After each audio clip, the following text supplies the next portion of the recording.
Tonight, we made history. We made history for a reason tonight, and the reason is going to be just that. উদ্যমী তরুণ মুসলিম রাজনীতিবিদ Zohran Mamdani new York city নির্বাচনে অংশ নিয়ে আলোচনার জন্ম দিয়েছেন। ধীরে ধীরে হয়ে উঠেছেন বিশ্ব মিডিয়ায় শিরোনাম। ধারণা করা হচ্ছে সিটির মেয়র হওয়ার একেবারেই কাছাকাছি এই তরুণ মুসলিম প্রার্থী।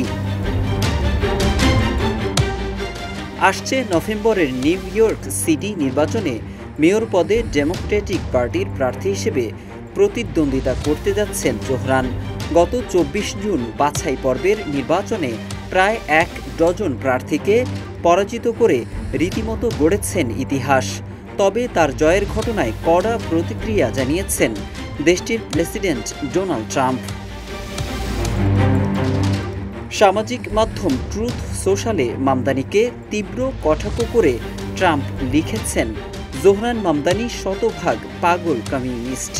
ডেমোক্রেটিক দলের প্রাইমারি জিতে এখন তিনি মেয়র হওয়ার পথে।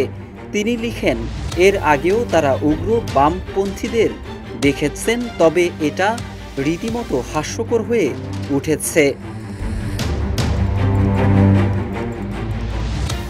বাংলাদেশের প্রথম 5D AI ইনভার্টার যুক্ত সর্বোচ্চ বিদ্যুৎ সাশ্রয়ী যমুনা এয়ার কন্ডিশন। পোস্টে মামদানিকে দেখতে ভয়ঙ্কর বিরক্তিকর কণ্ঠ, বুদ্ধিশুদ্ধি খুব একটা নেই বলেও মন্তব্য করেন ট্রাম্প। আরেক পোস্টে তিনি জোহরানকে সমর্থন দেওয়া কংগ্রেসের ডেমোক্রেট সদস্যদের, বিশেষ করে আলেকজান্দ্রিয়া ওকাসিও-কর্তেজকে নিয়েও উপহাস করেন। এছাড়া সংখ্যালঘু নেতা চাক শুমারকে আমাদের মহান ফিলিস্তিনি সিনেটর বলেও উল্লেখ করেন।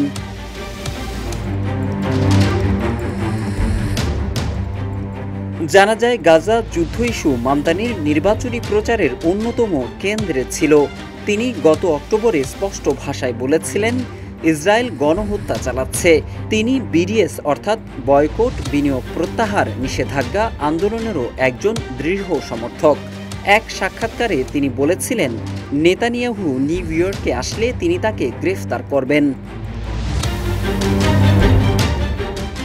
এছাড়া গ্লোবালাইজ দ্য ইনতিফাদা স্লোগান থেকে নিজেকে দূরে রাখেননি যুক্তরাষ্ট্রের এই মুসলিম রাজনীতিবিদ।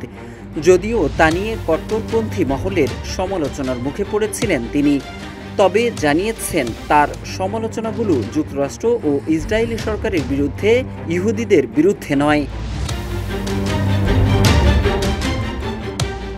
জোহরান কোয়ামে মামদানি উগান্ডার বিখ্যাত একাডেমিক মাহমুদ মামদানি ও ভারতীয় চলচ্চিত্র নির্মাতা মীরা নায়ারের ছেলে। উগান্ডার কাম্পালায় জন্ম নেওয়া জোহরান মাত্র ৭ বছর বয়সে নিউ ইয়র্কে চলে আসেন।